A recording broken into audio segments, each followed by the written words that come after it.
أعوذ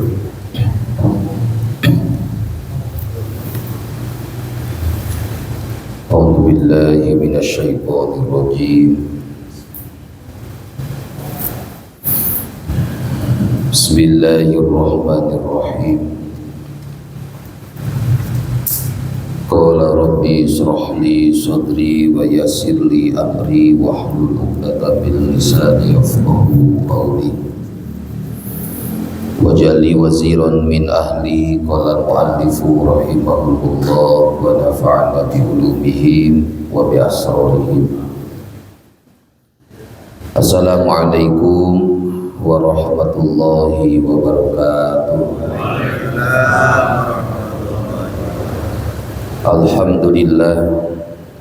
Alhamdulillahilladzi faqala bani adama bil ilmi wal amal ala jami'il alam.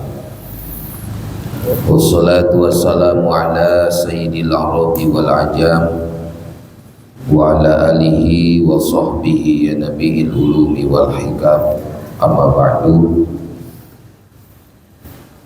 Yang sama kita hormati dan kita muliakan para asatid, para hujaj, para imam, segenap pengurus Masjid Jami Al-Imran alladzi lam yuzkar ismuhu, wabil khusus Ketua DKM Masjid Jami Al-Imran Bapak Ustadz Rohadi Sanadi, juga kita semua yang hadir, yang mudah-mudahan selalu ada di dalam rahmatnya Allah Subhanahu wa ta'ala. Puji syukur mari kita panjatkan kehadirat Allah. Salawat beserta salam semoga dawam kepada Rasulullah sallallahu alaihi wasallam, kepada para keluarganya, para sahabatnya, para tabi'in, para tabi'in sampai kita selaku umatnya. Mudah-mudahan di yaumil qiyamah nanti kita semua diakui sebagai umatnya Nabi Muhammad sallallahu alaihi wa alihi wasallam. Hadirin jamaah yang dimuliakan Allah, seperti biasa sebelum kita melanjutkan kembali kajian ta'lim di dalam ilmu fikih dalam saluran mazhab Imam Syafi'i, terlebih dahulu mari kita bersama-sama membaca suratul Fatihah, bertawassul kepada sahibul kitab, bermohon dan berdoa kepada Allah, mudah-mudahan Allah kokohkan iman Islam kita, Allah istiqomahkan kita semua dalam menjalankan ibadah, dan setiap ibadah yang kita laksanakan mudah-mudahan bisa menghantarkan kita semua menghadap Allah dalam keadaan husnul khotimah. A'udzu billahi minasyaitonir rajim. Bismillahirrahmanirrahim. Walidabil baliyati wal munkarati wal bida'il waqi'ati fi darina wa ghairiha bi jami'il bala'il muslimin wa li jalbi salamati wal afiyati lana fi abdanina wa dinina wa dunyana wa akhiratina ma'al qadha'ini hawaijina wa tafriji li humumina wa gumumina wa li qabuli jami'i hawaijina wa maqasidina.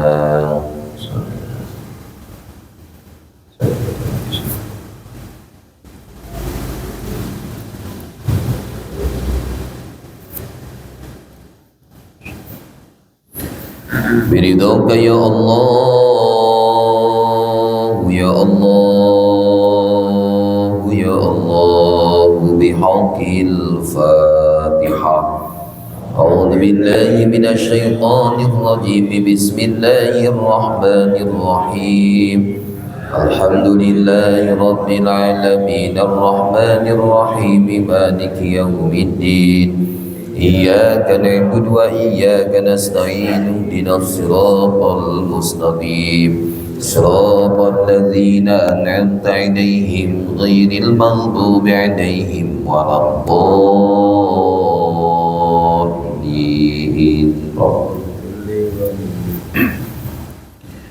Bismillahirrahmanirrahim. Alhamdulillah, Alhamdulillah wa syukurillah ala nikmatillah.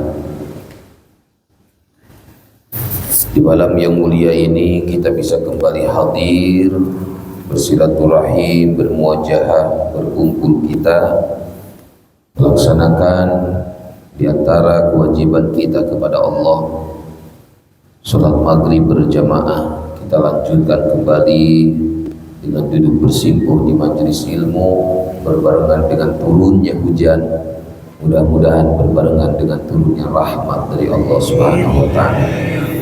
Tiada lain, setiap langkah kaki kita datang ke tempat mulia ini, Allah catat akan mengukur seluruh dosa-dosa kita di hadapan Allah Subhanahu wa Ta'ala. Hadirin jamaah yang dimuliakan Allah, melanjutkan kajian ta'lim kita yang dimana di pertemuan sebelumnya dijelaskan bahwa dalam saluran mazhab Imam Syafi'i wa sunnah fiha ay bi salatihi kulliha khusyu'un bi qalbi, bahwa sunnah hukumnya ketika kita melaksanakan sholat, seluruh sholat yang kita laksanakan, baik sholat yang wajib begitupun sholat yang sunnah, agar jalankan kekhusyuan dengan hati kita. Dan di antara cara melaksanakan khusyuk kemarin dibahas as-sukun, diam, jangan banyak gerak-gerak, kecuali gerak yang memang dibutuhkan atau gerak dikarenakan penyakit. Karena dalam mazhab kita 3 kali gerakan dalam satu rukun batal sholat. 3 kali gerakan dalam satu rukun batal sholatnya. Maka jangan banyak bergerak kita, kecuali memang yang dibutuhkan. Termasuk wa husnul hayat, baguskan sunnah hayatnya. Karena dalam sholat itu ada yang sunnah ab'ad, tinggi, hampir wajib, walaupun tak wajib, tapi hampir wajib. Seperti baca ta'awud di rakaat pertama, sebelum baca Fatihah dibaca a'udzubillahi minasyaitonirrajim. Sunnahnya sunnah muakkad. Hanya itu doang, satu. Adapun ta'awud beres Fatihah atau rakaat yang kedua, nah, tidak sampai derajatnya sunnah muakkad. Yang sunnah muakkad baca ta'awud setelah kita membaca iftitah. Sebagian ulama mengatakan wajib. Berarti kalau wajib, di mana tidak dilaksanakan tidak sah sholatnya. Tapi di mazhab kita baca ta'awud di situ hukumnya sunnah, sunnahnya sunnah muakkad. Adapun ta'awud setelah beres baca Fatihah sunnah hayat, bukan muakkad. Rakaat yang kedua sebelum baca Fatihah sunnah hayat, sampai selesai seluruhnya ta'awud itu hukumnya sunnah hayat. Termasuk menempelkan hidung saat sujud. Tempelkan hidung kita saat sujud, itu pun sunnah muakkad. Gak banyak sunnah muakkad itu. Nah, yang paling banyak sunnah-sunnah hayat, sebagaimana kita bahas di pertemuan sebelumnya, dari mulai tangan diangkat, hadapkan tangan ini ke kiblat, ma'ilan. Ma'ilan itu bukan menghadapkan ke kiblat, agak condong ke kiblat. Begitupun ketika duduk, kita melaksanakan tahiyat, mau itu tahiyat awal duduknya iftirosh, mau itu tahiyat akhir duduknya tawarruk, itu pun sunnah hayat, ditinggalkan makruh. Cuma kalau bapak sedang melaksanakan duduk iftirosh salah, lalu dipakailah duduknya tawarruk, cara merubahnya harus benar. Karena ada dalam dalil qaidah usul, li'annal mubtila la yuktafaru bil mandub, yang membatalkan sholat tidak dimaaf walaupun itu sunnah. Contoh, misal kita tahiyat akhir itu duduknya tawarruk begini kan, nah, ini duduk tahiyat akhir, tawarruk. Lupa, kita malah duduknya iftirosh.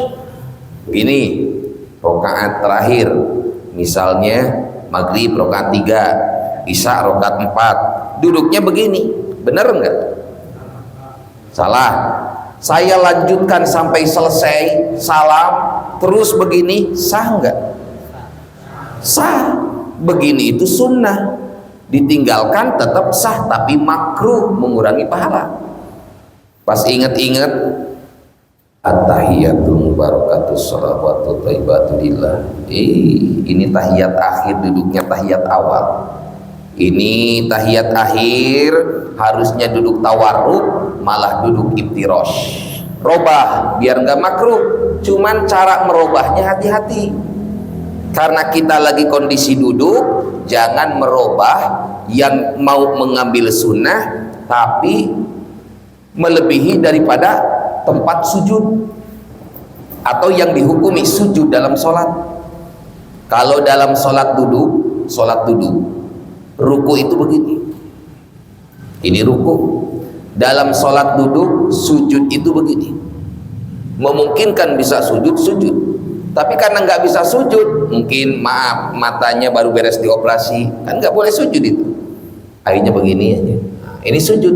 Maka nanti kalau merubah, jangan merubah dia, merubahnya itu seperti orang yang melaksanakan sujud. Kadang suka banyak duduk begini, mau dirubah yang iftiros ke tawarruk, robahnya gimana? Nah, begini. Lalu bagaimana? Kalau melirik ini kitab, batal sholatnya. Dia ngambil sunnah, sedangkan li'anna mubtila yang membatalkan sholat latuk baru walau bil mandu, tak dimaaf walaupun sunnah. Maka nanti cara robahnya begini, at-tahiyatul mubarakatus shalawat. Lupa nih, malah iftiros harusnya tawarruk, robah. Nah, gini aja. Ini bukan dalil untuk berdiri. Kadang ada orang salah paham, sampai mau berdiri juga ada yang begini aja. Ada pernah lihat? Padahal kesunahan saat kita mau berdiri, beres tahiyatkah ataupun mau berdiri, wa'tamada biroha, nempelin ini begini sunnah, otomatis bakal melebihi tempat sujud. Allahumma sholli ala sayyidina Muhammad, wa'tamada biroha, tekankan dengan telapak tanganmu, begini boleh. Wa'tamada bil ajin, ngepal.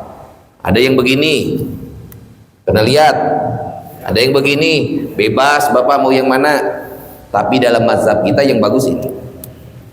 Tuh. Tapi kalau bapak lihat yang begini, sah. Jangankan begini, dia kebetulan taekwondo, gimana? Satu jari, tak masalah. Enggak di kesitu pun enggak masalah. Cuman yang masalah itu pahamnya. Kalau naik jangan lebih tempat sujud, nggak boleh begini. Kalau begini batal. Nah, dari mana? Akhirnya bagaimana? Setiap beres tahiyat atau mau berdiri, Allah begini aja. Seolah-olah tak boleh, itu tak masalah. Maksudnya yang membatalkan itu bukan mau berdiri, mau merubah dari tawarruk ke iftiros, dari iftiros ke tawarruk. Di mana bapak mau robah? Ini harusnya tawarruk malah iftiros, jangan begini rubahnya. Lalu gimana? Nah, ini tahiyat awal duduknya begini, sah nggak? Tahiyat sah tak? Ini tahiyat awal duduknya apa? Tawarruk, makruh, sah saja sholatnya. Robah biar nggak makruh. Gimana robahnya? Jangan begini. Akhirnya jadi begini, karena melirik kaidah tadi. Batal dia sholat, ngambil sunnah tapi merusak sholat karena dia nambah rukun yaitu sujud, sedangkan sujud harus 2 kali. Dia begini, nanti jatuhnya malah 3 kali sujud. Li'anna ziyadatar ruknin, dimana menambah rukun dalam sholat batal. Gimana robahnya? Yang tadinya tawaruk itu di rakaat keempat, robah dengan iftiros. Tuh. Gitu doang, bisa ya? Kalau bapak mau merubah, ada yang lupa, bisa saja duduk dia tawarruk rakaat keempat, padahal mau sujud sahwi, salah. Dimana mau sujud sahwi walaupun rakaat keempat, duduknya tetap iftirosh. karena mau sujud. Imamnya lupa nggak kunut, lihat makmum, imam duduknya iftiros, pasti mau sujud sahwi, maka dia pun duduknya iftiros. Hamidum Majid atau Masihid Dajjal, duduk sujud sahwi, sujud, bangun, sujud, barulah tawarruk, nggak perlu lagi tahiyat, tahiyatnya udah tadi, salam, assalamualaikum warahmatullahi, assalamualaikum warahmatullahi. Nah itu cara merubahnya. Kalau lupa dia di tahiyat akhir biasa tawarruk, kebetulan imam itu mau melaksanakan sujud sahwi, robahnya jangan sampai ini kening seperti orang yang sedang melaksanakan sujud dalam sholat duduk. Jangan begini. Maka cara robahnya tuh, gitu doang. Baru baca tahiyat sampai akhir, kemudian sujud tilawah. Jelas? Jelas semua? Nah.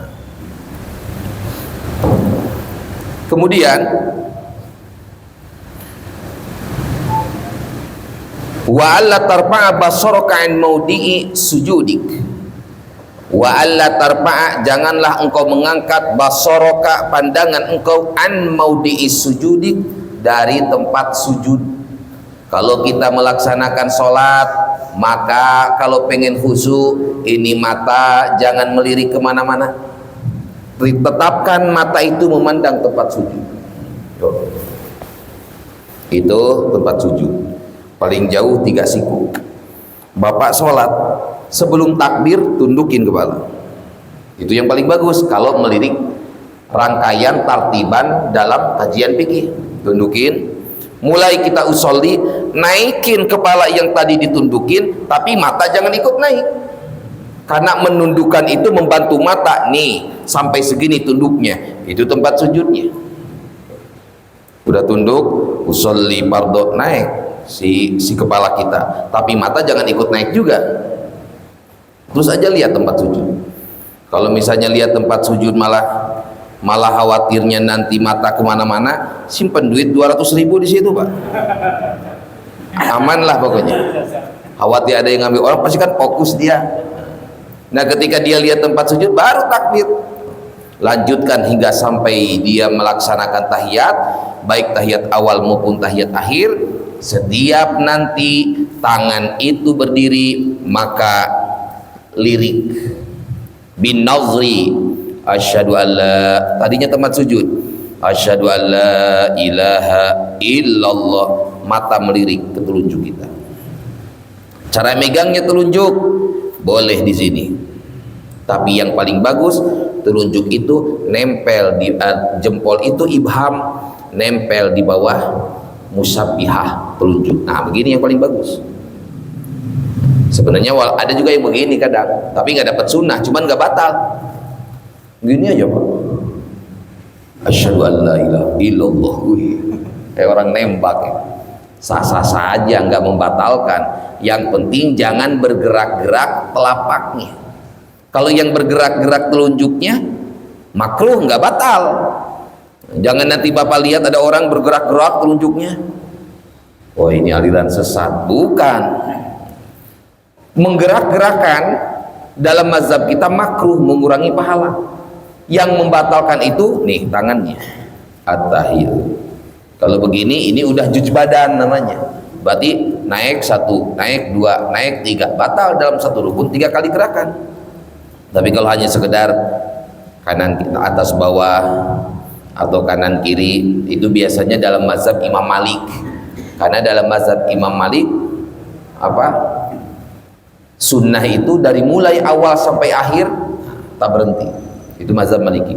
Kalau mazhabnya Imam Hanafi, Imam Nu'man bin Sabit, isbat nabi hanya ketika Allah naik turun lagi.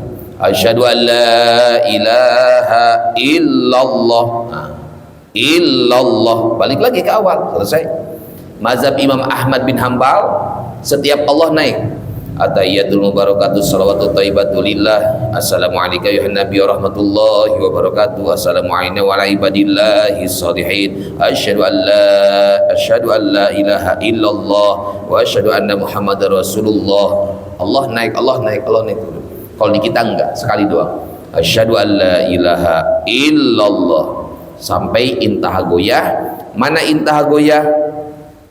Masihid Dajjal, tutup sunnah, jangan diteruskan. Paling sunnah banyak itu ya di kita, sunnah hayat, tutup intaha goyah, barulah salam. Kadang suka ada Masihid Dajjal, assalamualaikum warahmatullah. Ini namanya intaha sholah, bukan intaha goyah. Intaha sholah itu biasanya orang yang nahan kentut, keluarlah di salam pertama, sah. Kalau intaha goyah, beres dalam melaksanakan yang dijalankan. Dia sedang melaksanakan tahiyat, berarti beres tahiyat, bukan beres sholat.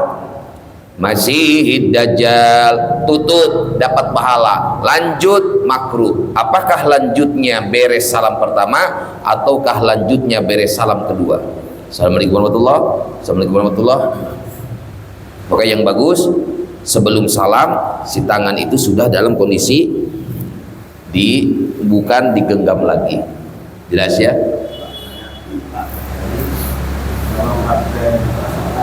Duduk nih.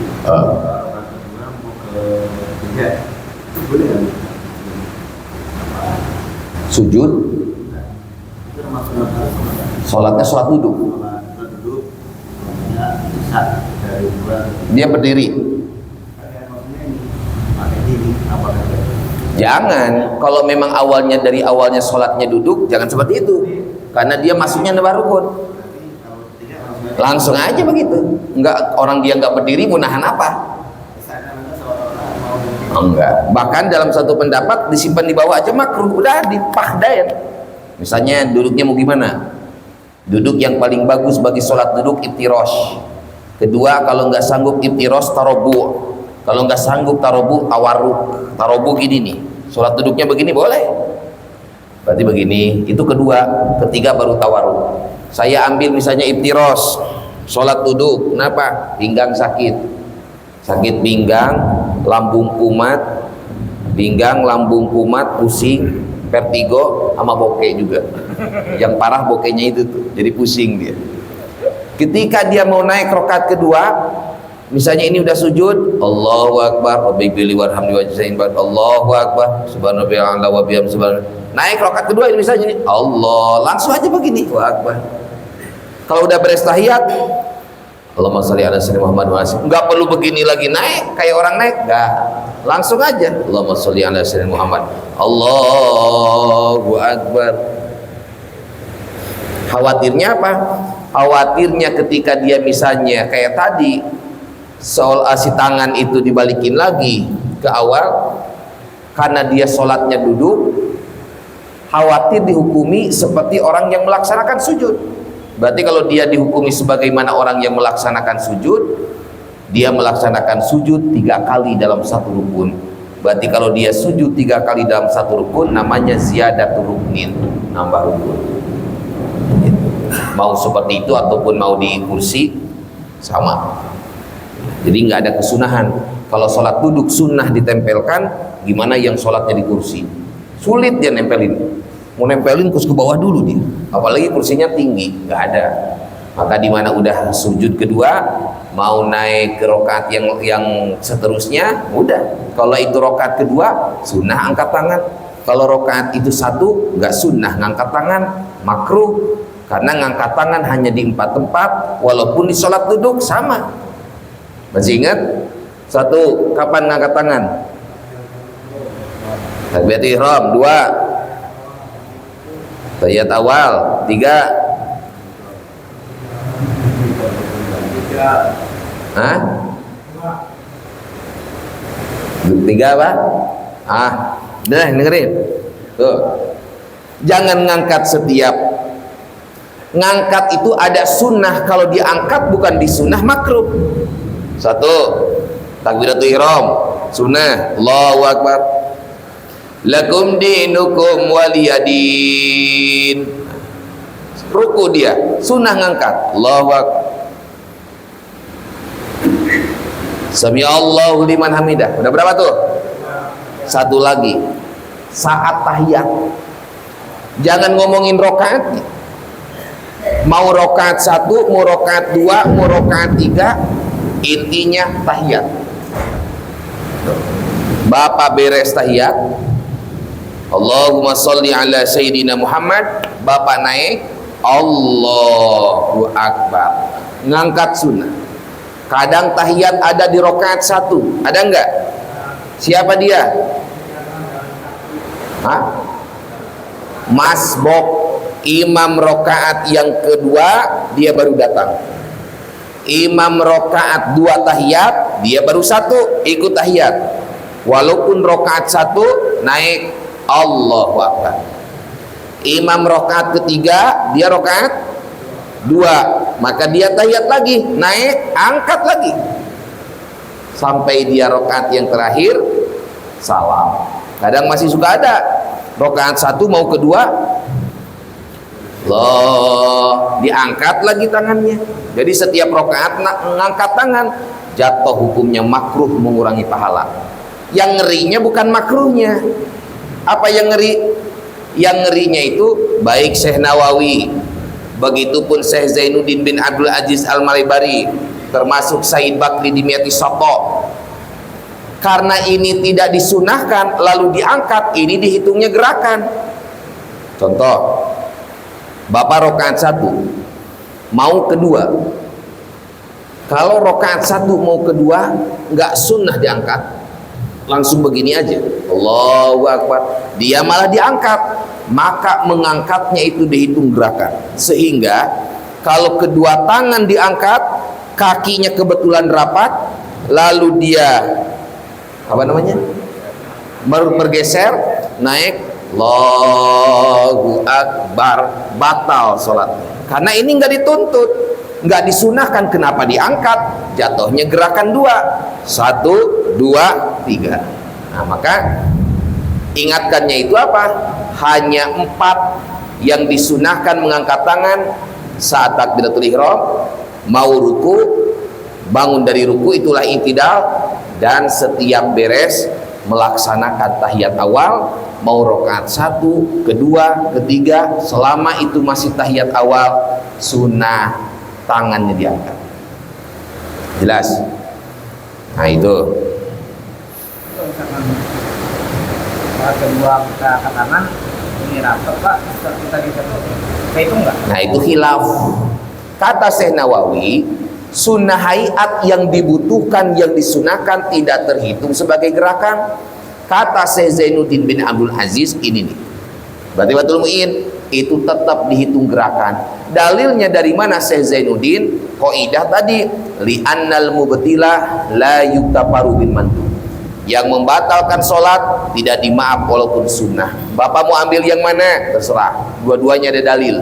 Tapi yang bagus ya kalau misalnya kita tahiyat awal, misal nanti kakinya itu udah direnggangkan, Allahumma sholli ala Sayyidina Muhammad, Allah, kakinya udah begini, kodro shibrin, jangan begini. Kalau nanti kakinya begini, Allahu Akbar, nah, pasti bakal begitu. Sehingga 1, 2, 3 masuknya. Tapi kalau dari awal udah direnggangkan, Allahumma sholli ala Sayyidina Muhammad, Allah, minimal ya kodro shibrin, Allahu Akbar, diem dia. Nah kalau di rakaat yang kedua 3 kali, kata Syekh Zainuddin bin Abdul Aziz tetap batal. Tapi pandangan Riyadul Badi'ah, ada kitab karangan Syekh Nawawi Tanah Banten, sunnah hayat itu dibutuhkan, disunahkan, tak batal.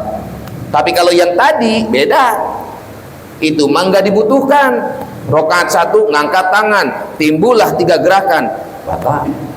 Tapi bagi yang dibutuhkan, tak batal. Jelas? Cukup? Nah ini wadzalika lisana ilahi ta'ala fi kitabihil aziz. Orang yang melaksanakan khusyuk dalam sholat, Allah memuji kepada orang tersebut. Sebagaimana dalam firman Allah surah Al-Mu'minun ayat 1, qad aflahal mu'minun alladzina hum fi sholatihim khosyi'un. Sungguh kebahagiaan orang-orang yang beriman. Siapa mereka? alladzina hum bi sholatihim khosyi'un, mereka yang ketika melaksanakan sholat khosyi'un, khusyuk dalam sholatnya. Mana dalil bahagianya? Hadis Nabi. Kata Nabi begini, bagi yang khusyuk nih, ma min abdin yatawaddu apa yuhsinul wudu, tidaklah seorang hamba yang berwudu, payuhsinul wudu, dia baguskan wudunya, summa yakumu, lalu dia berdiri, payarka'u rak'atain, lalu dia jalankan sholat, yakbalu alaihima biqalbi, selama dia melaksanakan sholat, dia menghadap sholatnya dengan hatinya, wa wajhihi, dan juga dengan dirinya, illa waqad aujaballahu lahul jannah. Intinya orang yang dari awal wudunya dibaguskan, lalu dia melaksanakan sholat, sholatnya khusyuk, Allah aujaballahu lahul jannah, Allah bakal mewajibkan orang tersebut masuk surga. Khusyuk. Dan ini nggak bisa amin, ya harus khusyuk bapak sholatnya. Ya sebulan 2 bulan nggak bisa, nggak ada yang tahu, 5 tahun kemudian bisa kita jalankan khusyuk tersebut. Cuman jadi garis bawah nih, orang yang sholatnya pengen khusyuk di awal dari yuhsinul wudu, wudunya yang bagus. Bagaimana sholatnya mau khusyuk, wudunya wudu kadal? Tahu wudu kadal? La ilaha illallah, itu wudu pak hantem. Udah beres langsung datang Allahu Akbar, udah buru-buru sambil sholat ngap dia, akhirnya kemana-mana pikiran dia, kunci motor ketinggalan tadi sholat. Maka dikala kita pengen khusyuk dalam melaksanakan sholat, baguskan wudunya. Dari wudunya sudah mulai dia perbaiki. Salah satunya apa? Saat dia kumur-kumur, saat dia basuh wajah, saat dia menghirup air ke hidung, nggak lepas dari mengingat Allah. Bisa doa, baca doa kumur-kumur, Allahumma inni ala dzikrika wa syukrika wa husni ibadatik. Datang ke hidung, Allahumma arihni raihatal jannah. Datang ke wajah, Allahumma bayyid wajhi yauma tabyadu wujuh wa taswadu wujuh. Datang tangan kanan, Allahumma atini kitabi biyamini wa hasibni hisaban yasira. Datang tangan kiri, Allahumma la tu'tini kitabi bishimal wala min wara'i zuhri. Datang ke rambut, Allahumma harim syari wa basari alan nar. Datang ke telinga, Allahumma ladina yastami'unal qaul fayattabi'una ahsanah. Datang ke kaki, Allahumma sabit qadami yauma tazilul aqdam. Suka begitu? Suka? Alhamdulillahirabbil alamin. Mudah-mudahan Allah mengampuni kebohongan bapak-bapak semua. Boro-boro Ustadz saya mah diem aja. Wudu itu ibadah, jangan diem. Gimana orang nggak hafal? Boleh nggak pakai bahasa Indonesia? Boleh. Allahumma inni ala dzikrika wa syukrika wa husni ibadatik. Dibaca pakai bahasa Indonesia. Ya Allah, tolonglah aku dalam selalu berzikir dan juga bersyukur kepada Engkau. Datang ke hidung, ya Allah berikanlah aku aroma wangi-wangi surga. Datang ke wajah, ya Allah putihkanlah wajahku di hari di mana Kau memputihkan dan menghitamkan wajah-wajah umat lain. Datang ke tangan, ya Allah berikanlah catatan amalku dari tangan kanan, wa hasibni hisaban yasira, mudahkan hisabku. Datang tangan kiri, jangan Kau berikan catatan amal dari tangan kiri, apalagi dari belakang punggung. Datang ke rambut, haramkan rambut dan kulit ini dari api neraka. Datang ke telinga, jadikan telinga ini telinga yang mau menerima nasihat dan mengikuti orang-orang baik. Sampai datang ke kaki, tetapkan kaki ini di hari banyaknya tergelincir manusia masuk ke dalam api neraka. Nggak bisa juga Ustadz nggak hafal juga.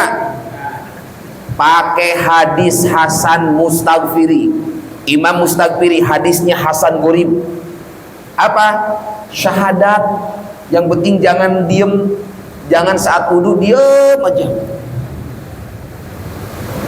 Kumur-kumur, asyhadu an la ilaha illallah wahdahu la syarikalah wa asyhadu anna Muhammadan abduhu wa rasuluh. Asyhadu an la ilaha illallah wahdahu la syarikalah wa asyhadu anna Muhammadan abduhu wa rasuluh. Asyhadu an la ilaha illallah wahdahu la syarikalah wa asyhadu anna Muhammadan abduhu wa rasuluh. Asyhadu an la ilaha illallah wahdahu la syarikalah wa asyhadu anna Muhammadan abduhu wa rasuluh. Terus sampai tangan kiri rambut, sampai kaki, asyhadu an la ilaha illallah wahdahu la syarikalah wa asyhadu anna Muhammadan abduhu wa rasuluh. Bisa ya? Itu untuk menggapai khusyuk dalam sholat, baguskan wudu. Itu. Kalau dengan doa kadang suka nyasar, ada. Harusnya kumur-kumur, Allahumma inni ala dzikrika wa syukrika wa husni ibadatik, malah lupa lagi dia. Allahumma baik. Allahumma barik lana iman zaktana wa qina adzabannar. Daripada lupa udah, yang penting bedakan yang biasa ngaji sama yang nggak biasa ngaji. Sering dalam pengajian diulang di mana lupa diulangi lagi, di mana lupa dijalankan lagi, di mana lupa dilaksanakan lagi. Maknanya apa? Membedakan wudu orang yang sholat dengan yang tak, wudu orang yang ngaji sama yang nggak ngaji beda. Kita minimal syahadat, datang baca syahadat sampai seluruh badan, mudah-mudahan termasuk payusinul wudu, dia yang membaguskan wudu. Kalau sudah wudunya bagus, datang dia sholat, insya Allah wudu yang bagus bisa menarik kehusuan dalam sholat. Dalilnya mana? Ini hadis. Ma min abdin, tidaklah seorang hamba yatawaddo'a, dia berwudu si hamba, payusinu, kemudian dia membaguskan al-wudu'a kepada wudunya, summa yakumu, kemudian dia berdiri, payarka'u rakaataini, dia menjalankan salat, yakbalu alaihima biqalbi, lalu dia menghadap dengan hatinya, wa wajhihi, dengan wajahnya, intinya dia khusyuk dalam salat.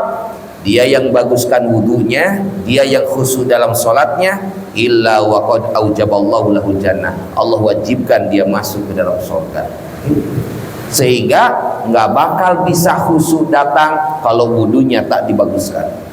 Wudu yang bagus aja belum tentu sholatnya khusyuk, apalagi yang wudunya berantakan.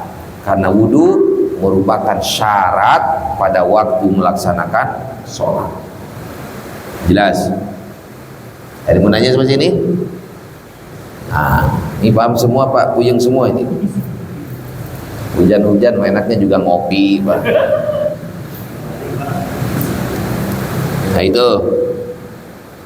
Dan kemudian walintipai sawabi sholati bintipai, dan dikarenakan sepinya pahala sholat, kosong pahala sholat, bintipaihi, sebab kosongnya kehusuan dalam sholat, kama dalat alaihil ahadisu sahihah, sebagaimana keterangan-keterangan dalat yang menjadi dalil alaihi akan khusyuk al hadithus sahihah, di hadis-hadis yang sahih. Banyak hadis-hadis sahih, kata Syekh Zainuddin bin Abdul Aziz, menerangkan orang yang kosong khusyuknya sama sekali, maka kosong juga pahala sholatnya, walaupun sholatnya dipandang sah. Tapi karena nggak ada khusyuk, ya kosong. Cara orang kerja, ya kerjanya cuma duduk aja, dia nggak bolak-balik, nggak benar-benar kerja, ya sama seperti orang yang menjalankan sholat. Ketika dia melaksanakan sholat jauh daripada kehusuan, maka lintipai sawabis sholah bintipai, kosongnya pahala sholat karena tidak adanya khusyuk dalam sholat. Maka minimal nih kita khusyuklah walaupun hanya pada waktu takbiratul ihram. Itu aja itu. Saya juga nggak bisa khusyuk, cuma ngomong doang bisanya. Jangan Bapak pikir saya khusyuk semua rakaat. Kadang baca surat nyasar, saking nggak khusyuk itu sebenarnya. Kalau saya aja khusyuk susah, apalagi sampean. Ya memang susah. Orang guru-guru juga sering mengatakan demikian. Nggak gampang khusyuk itu. Minimal saat takbir, minimal itu. Suku-suku dari takbir naik, mulai masuk khusyuk sampai iftitah. Mulai sebulan kemudian masuk khusyuk sampai Fatihah. Masuk sebulan kemudian khusyuk sampai hingga ke surat. Rakaat 1 selesai, rakaat 2 selesai, sampai selesainya sholat. Sayyidina Ali saja susah khusyuk. Ali, ya Rasul, jalankan sholat 2 rakaat, ku kasih sorban hitam Yamanku. Wah, kata Sayyidina Ali, yang penting khusyuk. Siap. Sholat Sayyidina Ali 2 rakaat. Ketika sholat Sayyidina Ali 2 rakaat, rakaat pertama khusyuk, rakaat kedua ingat sorban Yaman. Nabi itu tahu mana yang sholat khusyuk sama yang kagak, mana yang sholat sama yang tidak aja Nabi tahu. Salah satu mukjizat Nabi bisa mencium orang yang belum menjalankan sholat. Termasuk yang sholatnya tak khusyuk. Terbayang sorban Yaman itu beres sholat malu sendiri Serina Ali. Kamu rokaat pertama memang khusyuk, tapi rokaat yang kedua kamu teringat dengan hadiahku. Diam Serina Ali. Apalagi kita. Nah, maka minimal saat takbir aja. Saat takbir perut merem-merem lah, terserah. Sholli fardhu maghribi sarokaatin mustaqbilal Ka'bah adaan ma'muman. Allahu Akbar. Pas melek imamnya belum masuk, Pak. Bapak makanya kalau takbir lihat-lihat dulu. Jangan berdiri sendiri main takbir aja. Cek dulu imamnya udah masuk belum. Imamnya udah masuk, baru ini imam ngeliatin aja. Bapak menjadi imam? Enggak, ngecek aja bisa khusyuk enggak. Nah, maka minimal kayak begitu. Walaupun udah takbir, Allahu Akbar, kosongkan tuh beberapa detik, paling 3 detik, 4 detik, lamanya 6 detik. Jangan ada kerjaan di pikiran kita, jangan ada istri, jangan ada anak, jangan inget A, inget B, inget C, inget D.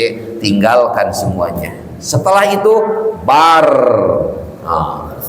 Lokasari masuk, taman macam-macam lah, semuanya masuk. Udah memang sholat kita kayak begitu. Tapi yang penting jangan sama sekali dalam sholat full dari awal sampai akhir kosong daripada khusyuk.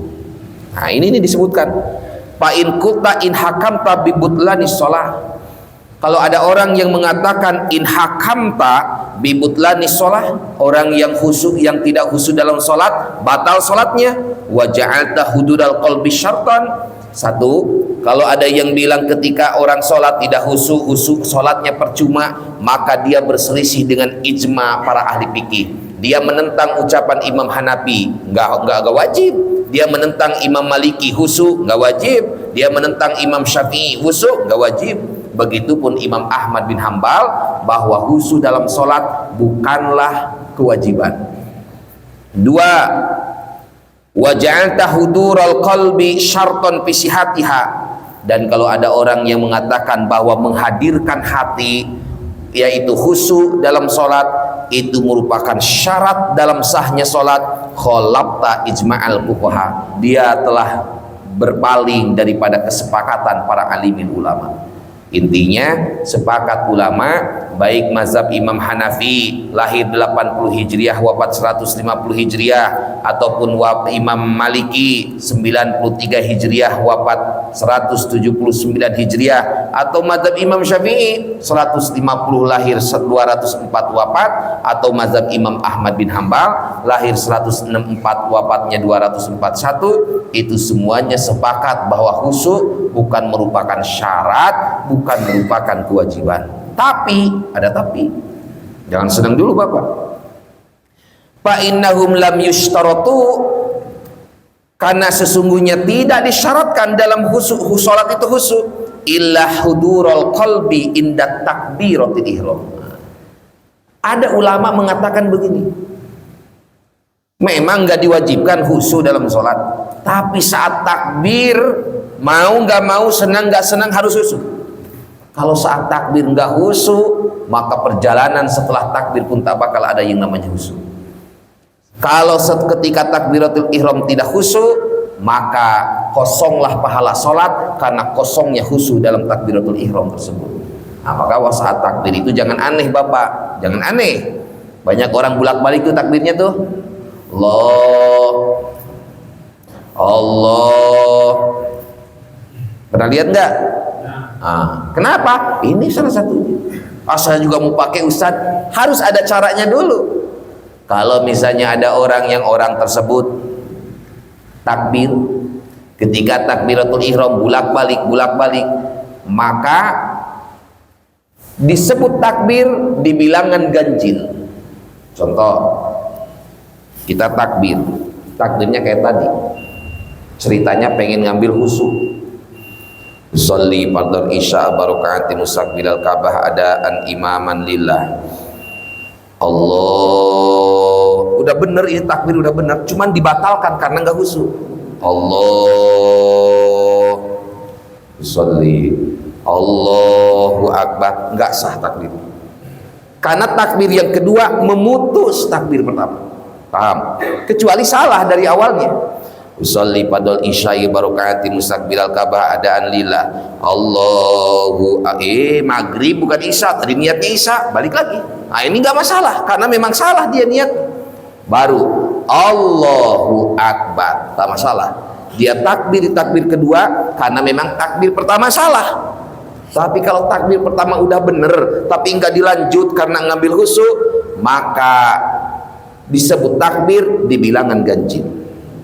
Allah sholli pador isya imaman. Balik lagi. Allah, jangan takbir di sini karena takbir yang kedua memutus takbir yang pertama. Maka takbir dia di takbir yang ketiga. Allahu Akbar. Takbir ketiga barulah disebut sebagai takbiratul ihram. Kalau takbir yang ketiga diputus juga karena nggak dapat juga khusyuknya, takbir keempat jangan begini karena itu memutus takbir yang ketiga, baru diambillah takbir yang kelima. Nah, maka banyak kadang ada guru-guru kita itu jangan buruk sangka karena ngambil ini Allah. Kalau yang nggak tahu kayak Idul Fitri gitu ya. Misalkannya dia Idul Fitri, padahal dia menghadirkan khusyuk, saking sulitnya khusyuk. Pernah anak guru diomelin ngikutin begitu di Baros. Kita sholat berjamaah, guru seperti itu. Mau anaknya ngikutin padahal baru belajar ngaji. Beres sholat diomelin, jangan ngikutin saya, nggak bakal bisa. Belum dipahami hudurul qalbi itu seperti apa. Nanti dipahaminya ketika ilmu sudah dipahami. Oh, berarti khusyuk itu walaupun bukan syarat tapi penting, luar biasa. Sampai Allah memuji kepada mereka yang khusyuk, mulai ingin terapan khusyuk minimal pada waktu menjalankan takbiratul ihram. Jelas? Ada menanya sampai sini? Kenapa?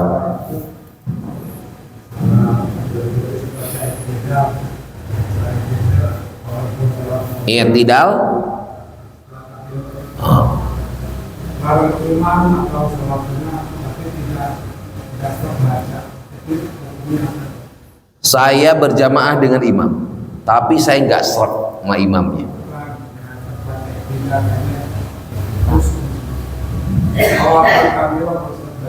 Bacanya Allahu Akbar kabiro. Terus masalahnya? Oh, iftitah. Baca iftitah itu sunnah atau wajib?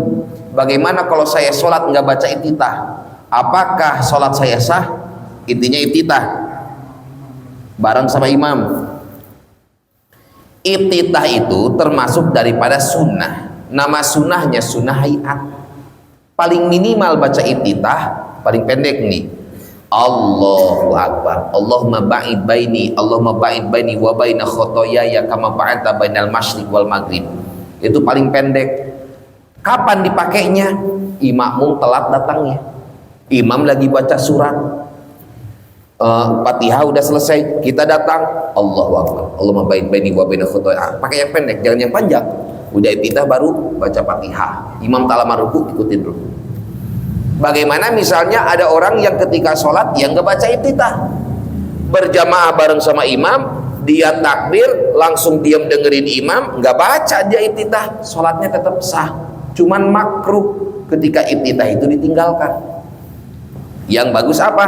Baca, tapi dengan catatan iftitah dibaca waktu imam ke ruku masih panjang.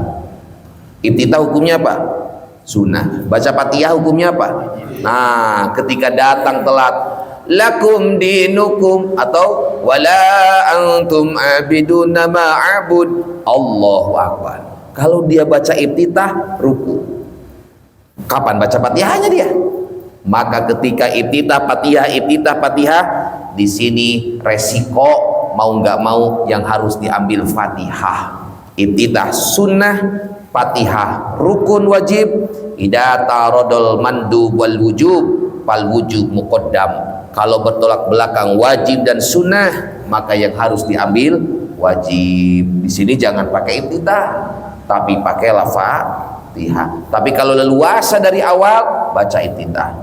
Kalau perlu dua, imamnya belum baca Fatihah, sholatnya Isya, Allahu Akbar, kita baca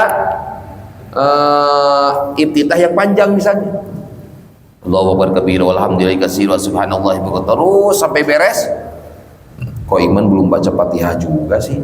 Kan dijahar. Tambah lagi iftitahnya boleh, Allahumma baini wa baina khotor, tak masalah. Cuman jangan sampai nanti ditambah iftitah banyak tuh, bacaan-bacaan iftitah, ternyata imamnya tak lama langsung ruku, ternyata imam nggak disuarakan isyanya. Kadang ada di beberapa tempat, walaupun sholatnya isya, imam itu nggak disuarakan. Batal nggak? Nggak batal. Walaupun berjamaah banyak, dia nggak disuarakan, tapi makruh sholatnya. Maka bagi yang sholat jahar, dia nggak bakal mengeluarkan suara, minimal ngomong ke makmum, Pak makmum, saya kemarin habis beres karaokean 17 album, ini latihan buat Agustusan, suara saya habis, maka saya sholat isya ini nggak bakal disuarakan. Bagi yang mau ganti saya jadi imam, ayo, saya nggak bisa menyuarakan. Nggak ada yang mau, ya dia jadi imam. Allahu Akbar. Dari awal sampai akhir nggak ada jahar, sah, cuman makruh. Maka kalau dia makmum tahu, jangan baca iftitah terus. Imam kok belum ruku, belum Fatihah, terus aja dia iftitah. Ternyata imam nggak bersuara, tahu-tahu ruku, bingung dia nanti baca Fatihahnya. Baru dia baca Fatihah, mau tak mau baca Fatihahnya pun harus satu napas, sebab itu bukan udur. Jangan sampai baca Fatihahnya 2 ayat, imam ruku ikut ruku, 3 ayat, imam ruku ikut ruku, karena udah muafik dari awal. Muafik harus sempurna, 7 ayat seluruhnya dibaca Fatihah tersebut. Jelas ya? Itu. Adapun kalau bermakmumnya nggak boleh ragu. Makmum jangan ragu sama imam. Kalau memang dari awalnya sudah ragu, udah tahu ini imam kurang bagus bacaannya, walaupun sama-sama belajar misalnya, maka makmum yang ragu bermakmum kepada imam berjamaah, sholatnya tidak sah. Bukan berjamaahnya, sholatnya tidak sah. Karena dalam berjamaah si makmum harus don qawi, prasangka kuat, walaupun tak yakin. Misalnya kalau di Al Imran enak lah, tapi kalau di masjid-masjid lain, misalnya kita lagi di tol, mampir ke masjid rest area, ini imamnya bener enggak ya? Tapi kelihatan pakaiannya, jubahnya 3 lapis Pak. Terakhir jas hujan dia lupa kehujanan tadi nggak dilepas lagi, disangkanya jubah sama dia, pakai udeng udah. Maka sebenarnya mempengaruhi. Imam pakai jubah, bagus di sini siapkan itu. Ketuanya ke sono sih. Bagusnya disiapkan pakai jubah. Biar apa? Biar makmum itu yang nggak kenal ada prasangka kuat. Imamnya kayaknya habaib ini nih. Pas nengok, assalamualaikum, Joni, kirain habaib katanya. Kenapa? Pakaiannya. Emang harus begitu. Don kowi. Imam itu harus ada muruah, harus ada wibawa imam itu. Salah satunya apa? Pakaiannya. Jangan maaf, imam itu ternyata pakaiannya nggak baik. Kaos di belakangnya coblos nomor 4. Ya ilaha illallah. Akhirnya gimana mau muruahnya hilang. Walaupun pandangan fikih tetap sah selama bacaannya faqih, selama bacaannya fasih. Intinya si makmum harus punya prasangka yang kuat bahwa imam ini fasih dan faqih dalam sholat. Tapi kalau tidak ada prasangka yang kuat, justru malah ragu, tidak sah sholatnya. Bukan tidak sah berjamaahnya. Yang tidak sah berjamaah itu apa? Seperti makmum gak niat makmum, usolli fardhu isya'i arba'rakatin lillahi ta'ala, Allahu Akbar, sampai salam, assalamualaikum, assalamualaikum, sholatnya sah, tapi dia nggak dapat pahala berjamaah. Sebab dalam niat nggak pakai niat makmuman, dia sama dengan sholat sendiri, dia dapatnya 1 derajat bukan 27 derajat ketika niat sholat berjamaah tapi tidak pakai niat makmum. Dan niat makmum dalam sholat yang 5 waktu boleh lagi tahiyat, boleh. At-tahiyat, lupa saya nggak pakai niat makmum tadi saat takbir, datangkan niat makmum di situ, maka dapat dia 27 derajat. Tapi kalau sampai salam nggak ada niat makmum, dia hanya dapat 1 derajat. Beda dengan makmum yang tak yakin dengan fakih dan fasihnya si imam, maka tidak sah dalam sholatnya. Maka kalau sholatnya tidak sah, terlebih dalam berjamaahnya. Nah itu makna fa innahum lam yashtaratu ila hudurul qalbi inda takbir. Insyaallah kita lanjut di pertemuan yang akan datang. Mudah-mudahan kita semua selalu diberikan sehat wal afiat oleh Allah Subhanahu wa taala. Amin ya Allah ya rabbal alamin. Wallahu a'lamu bissawab. Ya Allah biha ya Allah biha ya Allah fil khatimah ya Allah biha ya Allah biha ya Allah bihusnil khatimah. Astagfirullahaladzim wa salli wa sallim bil walid wal akhirin wa tabaraka wa ta'ala sayyidatina rasulillah ajma'in. A'udzu billahi minasyaitonir rajim. Bismillahirrahmanirrahim. Alhamdulillahi rabbil alamin. Hamdan syakirin, hamdan na'imin, hamdan yuafi ni'amahu wa yukafi mazidah. Ya rabbana lakal hamdu kama yanbaghi li jalali wajhikal karim wa 'azimi sultanik.